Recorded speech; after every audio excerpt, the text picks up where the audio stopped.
Merci. Merci beaucoup. Merci. Merci, merci. Merci beaucoup à tous. Et tout d'abord, je tenais à rendre grâce à Dieu qui a permis que cette journée se passe merveilleusement bien et que je prie que tout le monde puisse rejoindre chez lui en bonne santé après cette deuxième session et que le combat continue. Après cela, c'est un mot de remerciement à l'endroit de nos vaillantes forces combattantes toujours, qui ont compris le sens de notre combat et qui se donnent corps et âme pour que la Confédération puisse continuer d'exister. Enfin, je remercie la population de l'AES qui a franchement compris pourquoi nous ne devons que compter sur nous-mêmes et pourquoi nous ne devons pas nous apitoyer sur notre sort. Et vous avez fait preuve à travers votre résistance, votre résilience à supporter tous les coups que l'ennemi a bien voulu nous donner dans cette lutte de brise des chaînes de l'esclavage. Merci beaucoup. Et revenant donc à cette deuxième session, je tenais en tout cas du fond du cœur à remercier mon frère ici présent, le général d'armée Assimi Goïta, président de la transition du Mali, pour le travail énorme qui a été abattu durant ce temps depuis la création. Poser les jalons d'une telle confédération n'est pas chose aisée. Et surtout, vous avez tous été témoins de tous les défis qui ont été donc posés à nos États respectivement et à la confédération tout entière.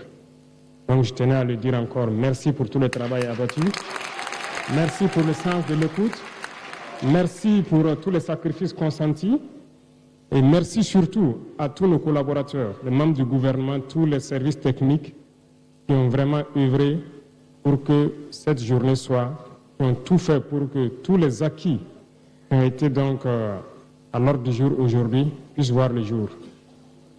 Soyez remerciés une fois de plus et je souhaite que cet esprit de sacrifice, de don de soi puisse continuer parce que le seul objectif que nous avons, c'est le bonheur de nos populations.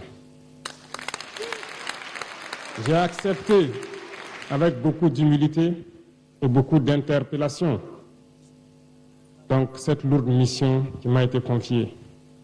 Beaucoup d'interpellations en ce sens que lorsqu'on regarde l'enthousiasme des peuples, nous devons de comprendre le message qui nous est passé, nous chefs d'État. Nous ne devons plus dormir, nous devons continuer le combat, continuer à avancer parce que les peuples aspirent à la paix, les peuples aspirent au développement, les peuples aspirent à vivre heureux chez eux. Pour ce, je tenais à féliciter chaque acteur des trois grands domaines donc, de notre confédération, les acteurs de la défense et de la sécurité, qui ont vraiment fait assez d'efforts pour contenir la menace qui a grandi, certes, mais la menace a été contenue. Et vous dire encore d'attacher les ceintures, parce que le lancement de la force doit être suivi d'opérations de grande envergure. Et donc, dans les jours à venir, vous serez encore sollicités pour pouvoir intensifier la lutte.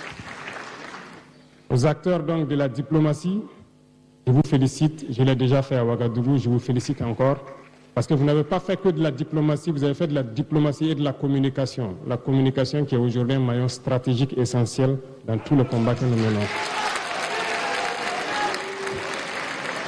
Merci pour ce combat, merci pour ce sacrifice, merci pour toute la lutte pour faire reconnaître notre confédération à tous les sceptiques qui n'ont pas voulu l'accepter au début.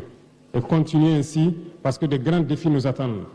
Nous avons été intégrés certainement dans certaines organisations, comme le général Tchani l'a dit, inutiles. Nous allons voir comment nous retirer de ces organisations inutiles et nous concentrer sur l'essentiel.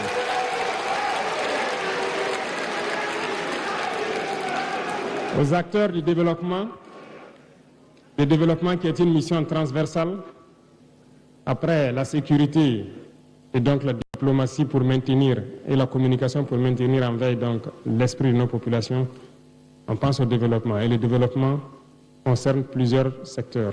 Alors j'invite tout un chacun, dès à présent, à redoubler d'ardeur, parce que nous nous sommes donné des objectifs et nous avons compris la géopolitique, nous avons compris le monde. Nous ne compterons que sur nous-mêmes a priori. Et ça, il faut que tout le monde l'intègre.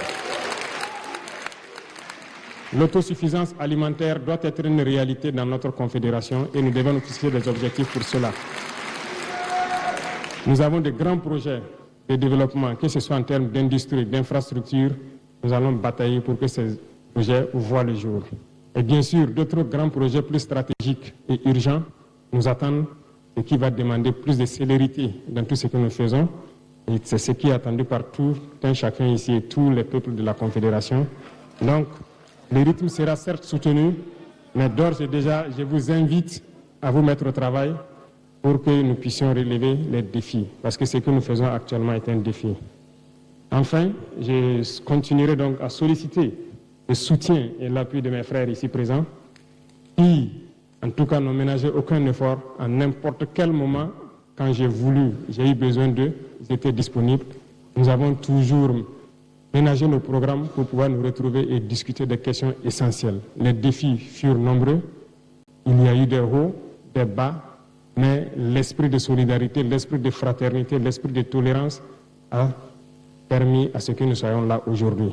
Et je puis vous assurer que nous continuons les échanges dans ce sens et nous promettons de ne pas vous décevoir, de ne pas décevoir le peuple de l'AES et de continuer la lutte. Merci à tout un chacun. Je ne serai pas plus long que ça. Je souhaite que Dieu vous accompagne tous dans vos missions respectives, que Dieu vous ramène tout un chacun sain et sauf chez lui et que la lutte puisse continuer et ardemment contre l'impérialisme, ses valets locaux et toutes ces manifestations ici dans l'espace confédéral. La patrie ou la mort, nous vaincrons. Merci.